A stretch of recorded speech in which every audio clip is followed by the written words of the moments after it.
Hello दोस्तों और स्वागत है आपका टोटल प्रेप यूपीएससी चैनल में, जिसमें आज मैं आपके लिए लेके आया हूं आज की सारी करंट अफेयर्स का रैपिड राउंडअप।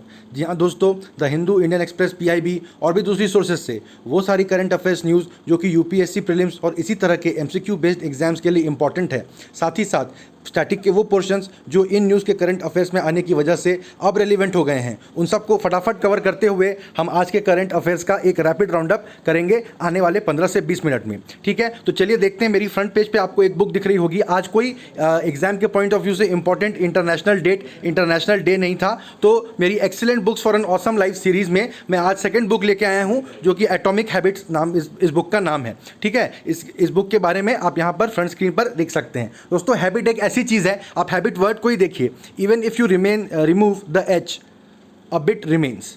ठीक है, even if you remove the A, bit remains, and even after that if you remain the B, it remains. है ना। तो हैबिट एक ऐसी चीज़ है कि आप हटाते चले जाइए, फिर भी इसका कुछ ना कुछ हिस्सा आपकी ज़िंदगी में रह ही जाता है। ये इसका नेगेटिव एस्पेक्ट है, पर इसका पॉजिटिव एस्पेक्ट क्या है? एक एग्जाम्पल जो इसी बुक में दिया गया है कि हैबिट एक तरह से आपके एम्प्लॉयज़ हैं। आप बस एक बार उनको काम पर लगा दीजिए और भूल जाइए, वो अपना काम करते रहेंगे। जैसे हर सुबह उठ के एक तरह से ब्रश करना, आप नींद में रहें, कुछ भी रहें, कुछ सोचते रहें, उतना अलर्ट न भी रहें, तो टूथब्रश में टूथपेस्ट लगाकर ब्रश आप कर लेते हैं, ज़्यादा सोचते नहीं हैं उसके बारे में। उसके लिए खुद को मोटिवेट नहीं करना पड़ता है, या रोज सुबह कहना नहीं पड़ता है कि नहीं आज मैं ब्रश करूंगा, कल तो मैं ब्रश करके ही रहूंगा। ऐसा नहीं होता, वो हैबिट बन चुकी है बचपन से। आप उठते हैं, घूमते फिरते, कुछ भी सोचते हो, आप ध्यान भी नहीं देते हैं, आप टूथब्रश में पेस्ट लगा के ब्रश कर लेते हैं। ज़रा सोचिए, अगर इतनी ही अनकॉन्शियसली आपकी हैबिट बन जाए, रोज सुबह उठकर आप 30 मिनट दौड़ने चले जाएं। ठीक है, कुछ सोचें ना सोचें, बारिश हो रही हो, दिन कैसा भी हो,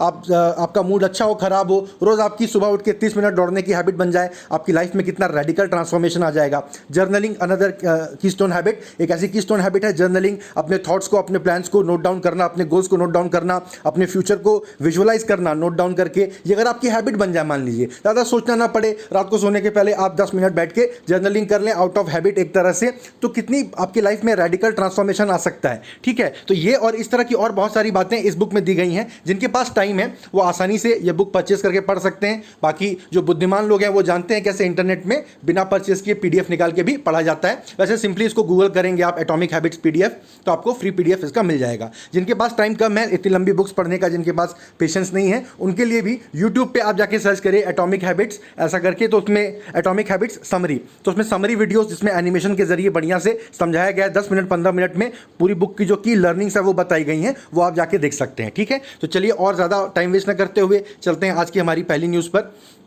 आज की पहली न्यूज़ है मनरेगा में काम बढ़ेगा। ठीक है, क्या बता रहे हैं कि demand for work under MNREGA increases by 21% इन जून 2020। देखिए, इंडिया में इस समय एक रिवर्स माइग्रेशन चल रहा है। रिवर्स माइग्रेशन मतलब शहरों से गांवों की तरफ पलायन हो रहा है। ये मुगल काल में जब अंग्रेज आए थे तब ऐसा हुआ था पहली बार कि अंग्रेज़ों के आने की वजह से जो छोटी छोटी रियासतें थी, सल्तनतें थी, राजा साहब वगैरह थे, उन सब के पास जितना पैसा हुआ करता था वो सब अंग्रेज़ों के हाथ में चले गया। तो और इस तरह से बहुत सारे कारीगर, कामगार, कलाकार, उनको अंग्रेज़ उस तरह से अपने दरबार में नहीं रखते थे जैसे मुगल राजा जमींदार वगैरह रखते थे।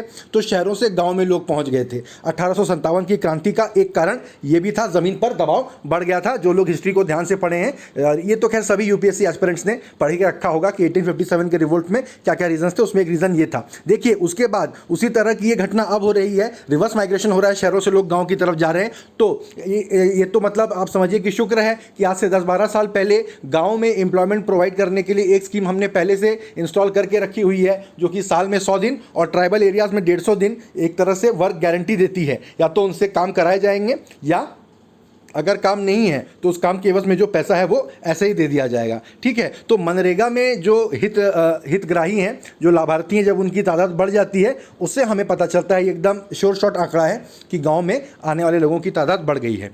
ठीक है, और भी क्या बता रहे हैं, यूनियन बजट में 61,500 करोड़ एलोकेट किया गया था इस स्कीम के लिए फॉर फाइनेंशियल ईयर 2021। फिर मई 2020 में एडिशनल 40,000 करोड़ देखिए इसमें एलोकेट कर दिया गया था, क्योंकि उसमें भी ये विजुअलाइज कर दिया गया था, ये एंटिसिपेट कर लिया गया था कि शहरों से जो मजदूर गाँव में बड़ी भारी संख्या में जा रहे हैं, उनको उन तक लाभ पहुँचाने का, कि वो जीने खाने का अपनी कुछ व्यवस्था कर सकें, उसका एकमात्र यही तरीका है कि मनरेगा में उनको काम प्रोवाइड किया जाए। ठीक है, पिछले 5 साल में देखिए कितने कितने हज़ार करोड़ रुपया हर साल बढ़ते ही चले गया है। ये इसके तहत ये आंकड़ा यहाँ पर आपकी स्क्रीन पर आप देख सकते हैं। दुनिया की सबसे बड़ी स्कीम है ये, जिसके जरिए गरीबों तक कोई भी सरकार वेलफेयर पहुंचाती है। ठीक है, तो मनरेगा इसलिए बहुत इंपॉर्टेंट है। मनरेगा में आंकड़ा बढ़ते जा रहा है। Which of the following is true about the MNREGA scheme, ऐसा करके ये आपको बताएगा कि इस साल बजट में इतना पैसा एलोकेट किया गया था, फिर वो मई के महीने में फाइनेंस मिनिस्टर ने और इतना एक्स्ट्रा पैसा इसमें ऐड कर दिया और इसमें इजाफा हुआ है इतने % का। ठीक है, तो ये आपको याद रखने हैं ये 2-3 आंकड़े।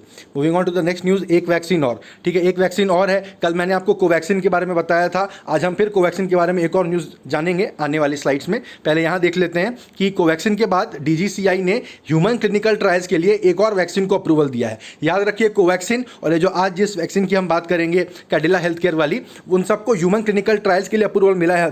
अभी तक वो मार्केट में नहीं आ गई हैं, या पूरा हम ये नहीं कह सकते कि कोरोना की वैक्सीन मिल गई है हमें। ठीक है, तो कई लेवल की टेस्टिंग होने के बाद, जानवरों पे भी टेस्ट हो जाने के बाद इंसानों पे इनको टेस्ट किया जाता है, तो उसको अब किया जा रहा है। देखिए, ये जो दवाई है, ये जो वैक्सीन है, ये जाइडस हेल्थ केयर जो कि कैडिला हेल्थ केयर की विंग है उसके द्वारा डेवलप किया गया है। और with respect to safety and immunogenicity the potential novel corona virus vaccine developed by Zydus health care was found to be successful during animal studies. सही बात है, एनिमल स्टडीज में सक्सेसफुल है, तभी तो इसको ह्यूमन स्टडीज किया जा रहा है। ठीक है, moving on to the next news, another freedom at midnight. Freedom at midnight जो है, ये बहुत ही एक फेमस बुक है जो कि भारत को आज़ादी मिली थी 15 अगस्त रात के 12 बजे। ठीक है, तो उसके ऊपर ये डोमिनिक लेपियर के द्वारा लिखी गई, फ्रेंच जर्नलिस्ट थे डोमिनिक लेपियर। उन्होंने बहुत बढ़िया बुक लिखी है। जिनके पास भी थोड़ा सा समय है वो हिस्ट्री की जानकारी बढ़ाने के लिए उस किताब को पढ़ सकते हैं। मैक्सिमम सीरियस UPSC एस्पिरेंट्स को इस किताब का नाम पहले से ही मालूम है। ठीक है, तो इस साल 15 अगस्त के दिन ये Indian council of medical research कोशिश कर रहा है कि कोवैक्सीन उसी दिन लॉन्च हो जाए, तो एक बहुत अच्छा ऑप्टिकल एक मूवमेंट हो जाएगा। तो एक तरह से जिस तरह भारत अंग्रेज़ों से 15 अगस्त की रात को आज़ाद हुआ था, क्या पता इस 15 अगस्त को भारत कोरोना से आज़ादी की अपनी घोषणा कर दे। इसलिए this will be another freedom at midnight. ठीक है, देखिए न्यूज़ क्या बता रही है कि the phase 1 and phase 2 clinical trials of the first indigenously developed COVID-19 vaccine BBV152 commonly known as Covaxin. देखिए, इस पॉइंट को नोट कर लीजिए कि जो कोवैक्सीन की बात हम कर रहे हैं कोरोना वैक्सीन की, उसका एक टेक्निकल नाम है BBV152। ठीक है, BB उस कंपनी का नाम है, भारत बायोटेक, जिसने इसको बनाया है। इसका वर्जन 152 होगा शायद, क्या पता 151 उन्होंने पहले वर्जन ट्राई किए होंगे, अब ये 152 वर्जन हो सकता है। तो BBV152 जो है इस वैक्सीन का नाम है, और इसके लिए Indian council of medical research ने 12 इंस्टीट्यूट्स को सिलेक्ट किया है कि उनमें जाकर इस वैक्सीन का ट्रायल होगा। ठीक है, the ICMR has set a target to launch the Covaxin for the public health use latest by August 15। This was reported in the media as per a letter by ICMR to the 12 selected institutes. ठीक है, इसी week में पहले Covaxin को approval दिया था human trials के लिए ICMR ने, जो कि national institute of virology Pune और भारत बायोटेक कंपनी के कोलैबोरेशन से डेवलप किया गया है। देखिए, तो at NIV Pune the strain of SARS-CoV-2 was isolated before being transferred to Bharat Biotech. देखिए, पहले SARS-CoV-2 का जो पर्टिकुलर स्ट्रेन है जिसके लिए हम ये वैक्सीन बना रहे हैं, उसको आइसोलेट किया गया नेशनल इंस्टीट्यूट ऑफ वायरोलॉजी में, फिर उसको ट्रांसफर किया गया भारत बायोटेक के पास। The vaccine is developed at the high containment facility of Bharat biotech BSL-3 biosafety level 3। मैं पहले भी बता चुका हूँ बायोसेफ्टी लेवल्स कौन कौन से हैं, उनमें किन किन स्टैंडर्ड का पालन किया जाता है, ये आपको पढ़ के रखना चाहिए। बहुत आसानी से MCQ आ सकता है। इस बार के पेपर में बहुत संभावना है कि 10 से 12 क्वेश्चन एटलीस्ट एक कोरोना लॉकडाउन और इस तरह की चीज़ों से रिलेटेड आ जाएँ। ठीक है, मेंस के पॉइंट ऑफ व्यू से तो इंपॉर्टेंट है ही है। जाइडस हेल्थ केयर जो है वो कंपनी है जिसने ये दूसरा वैक्सीन बनाया है। ठीक है, moving on to the next news, जो का टाइटल है इन्वेस्टमेंट्स धन धनाधन। देखिए, जियो में बराबर विदेशी कंपनियां स्टॉक्स खरीदती जा रही हैं। ठीक है, इसका मैंने रीज़न गूगल करने की कोशिश की कि असली कारण क्या है इसके पीछे, तो कोई ठीक बता नहीं पा रहा है। इतनी सी बात है कि जियो जो है इंडिया के डिजिटल इकोसिस्टम में, डिजिटल मीडिया इकोसिस्टम में जियो सबसे स्ट्रॉन्ग प्लेयर बन के उभरा है। और वो बहुत, अगर इंडिया के डिजिटल इकोसिस्टम में कोई भी विदेशी कंपनी पैसा लगाना चाहती है तो वो आकर देखेगी कि सबसे ज़्यादा इंफ्रास्ट्रक्चर जियो कंपनी के पास मौजूद है। ठीक है, सबसे बड़ा मोबाइल सब्सक्राइबर बेस जियो कंपनी का है, फिर डिजिटल टीवी, डिजिटल इंटरनेट, घर घर में केबल पहुंचाने की भी जियो की योजना है। तो इस तरह के हर एक एरिया में जियो ने बहुत अच्छी पैठ बना ली है डिजिटल मीडिया स्पेस में। तो उस स्पेस में अगर कोई इंडिया में पैसा लगाना चाहता है, ऐसी उम्मीद है कि आने वाले समय में बहुत एक्सपोनेंशियल राइज होगा इस स्पेस में। बहुत ज़्यादा तादाद में भारतीय लोग डिजिटल मीडिया को एक्सेस करेंगे, कंज्यूम करेंगे, और जो मीडिया अभी एनालॉग तरीके से यूज़ कर रहे हैं उसको डिजिटली एक्सेस करेंगे। तो इसके ज़रिए बहुत वैल्यू क्रिएट होगी। आज 10 रुपये का इन्वेस्टमेंट कल जाके 100 रुपये बन जा सकता है। ये इस तरह की बातें हैं, इसलिए जियो में बहुत सारी विदेशी कंपनियां पैसा लगा रही हैं। देखिए देखिए लगभग 10% स्टेक तो फेसबुक ने खरीद लिया, ठीक है। फिर silver lake, Vista, general Atlantic, KKR और मुबादला, इस तरह की कंपनियों ने इसमें कितने कितने 1-1, 2-2, 3-3% स्टेक खरीदे हैं, वो सब आपकी स्क्रीन पर आप देख सकते हैं। अभी रिसेंटली कल ये न्यूज़ आई है कि इंटेल कैपिटल, इंटेल इनसाइड जो चिप है, आप सब जानते हैं, लैपटॉप खरीदने जाते हैं तो कौन सा इंटेल i3, i5, i7 इस तरह की बातें आप करते हैं। उस इंटेल कंपनी ने जियो के प्लेटफॉर्म में 1894.50 करोड़, लगभग 1900 करोड़ रुपए लगाए हैं, ठीक है। जो यूनाइटेड स्टेट्स की ये कंपनी है इंटेल कॉर्पोरेशन, और उसके बदले में उन्हें देखिए कुछ शेयर भी मिले हैं, ठीक है। This is the 12th foreign investment in Jio platform. अब तक 11 फॉरेन इन्वेस्टमेंट हो चुके हैं, 1,17,588 करोड़ रुपए जियो के प्लेटफॉर्म में with in the span of a month, ठीक है। तो ये थी न्यूज़ कि किसने, कौन सी कंपनी ने, इनमें से कौन सी कंपनियों ने जियो के प्लेटफॉर्म में पैसा लगाया है। इस तरह के नाम देखिए, ये 5-6 ही नाम है, आपको याद रखने पड़ेंगे।